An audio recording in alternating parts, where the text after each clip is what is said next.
Ladies and gentlemen, this is Cat Williams, and you are listening to 3-Point Conversion Radio.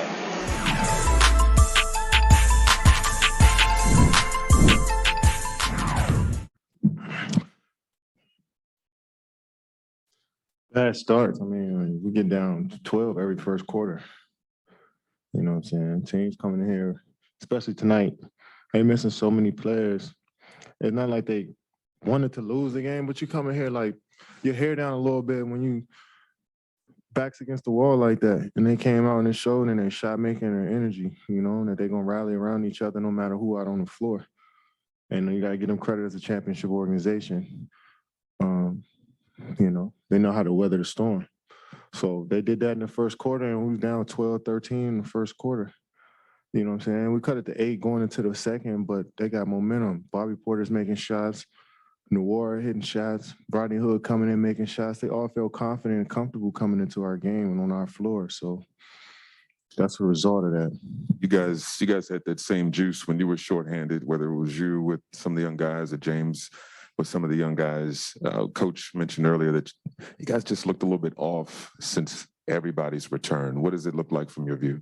Yeah, I just think we have looked off. You know, we're not on the same page. We're not in sync offensively, defensively. And, you know, in order for us to be a great team, we gotta be in sync. So we'll figure it out, I think.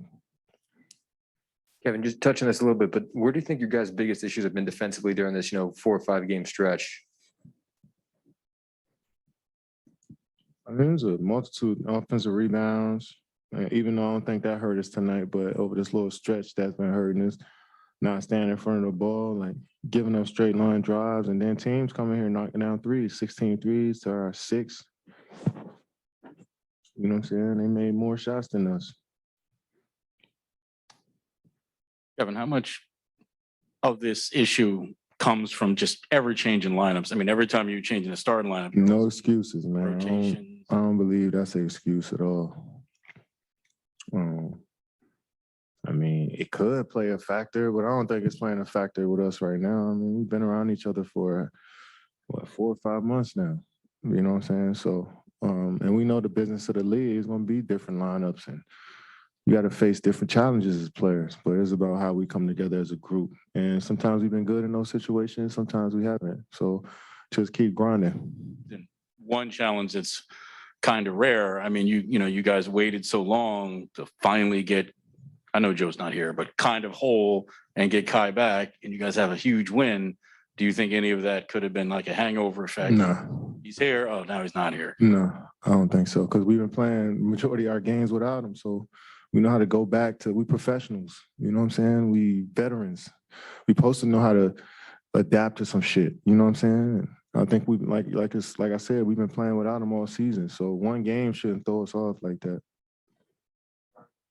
You guys haven't won here since you decided you was going to come back and play in the road games. Do you worry at all that you're not going to have the same sort of desire to play at home as you do on the road, that you guys just aren't jazzed up enough to play here? Nah, I don't think that's the case at all. No, I think we all love being at home. It's just the fact that we're struggling, having bad starts, teams coming in here with major confidence.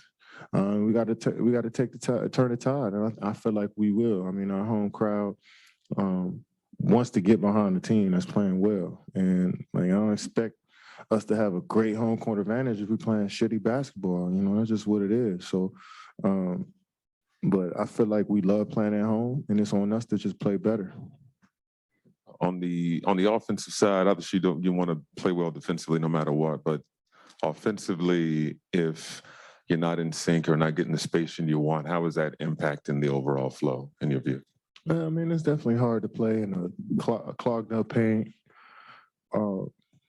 But defensively, we still got to be who we are. We still got to get stops, and maybe we get stops, we can run out and create some of that momentum off of transition. And you've seen that there a little bit at the end of the couple plays here in the end of the third quarter. But we got our defense created some offense for us, and that's what great teams do. That's what the Milwaukee's, the Phoenix, the Golden States, and if they're not making shots, they still guard up and maybe get some open transition buckets, and that might open their offense up. So if we ain't scoring, we just got to keep playing D. Kevin, this isn't the first time you mentioned bad starts to us, so I'm assuming you guys have talked about these bad starts before. Just how do you kick that?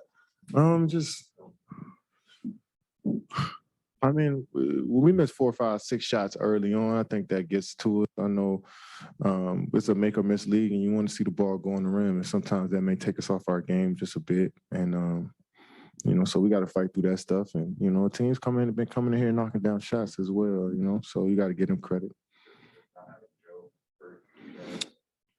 Yeah, we would love to have our whole team back, but I trust the guys that's going to step up and, you know, fill that void until, you know, our full team gets back together. So, no, I trust everybody who's there, who's on the floor, and who's going to get those minutes. And, you know, as long as we're shooting the ball with confidence, I'm cool. Kevin, the other night in Indy, Kyrie was saying he's taking the vaccination stuff day by day. Knowing how much different you guys are with him compared to when he's not out there, as his friend, do you talk to him anymore about getting the vaccination so he can play in all the games instead of half of them? No, I mean, I told him how important he is, how much I want him to play on, you know, play every game. But like I said, I'm not about to force somebody to get a vaccine. Like, that's not my thing. So he can play basketball. Like, no, I'm not about to do that. You know, we had conversations about wanting him to be a part of the team and conversations about him being here full time, but that's on his time. Whatever decision he want to make, he gonna make. It's on us to come in here and be professionals no matter what and handle it and do our jobs. All of us, from the owner down to the equipment manager. You know what I'm saying? So whenever he's ready, he'll be ready. To that point, has he explained to you why he's chosen not to? I didn't even ask for explanation. That ain't my place, I don't think. You know, so I'm ready for whatever. That's been my whole mentality. Whatever happens in this situation, I got to still be me, still go out there and represent the way I represent. So I'm supporting to do, you know, and wants to do. So, you know, it's a weird situation. Like, who knows? Like, you know what I'm saying? I don't understand. You know, most of this shit, COVID, all of this stuff has been crazy the last few years. So me, I just try to stay centered and focus on me. When Kyrie's ready to make decisions for himself, he will, and I trust that. Thanks, Kevin.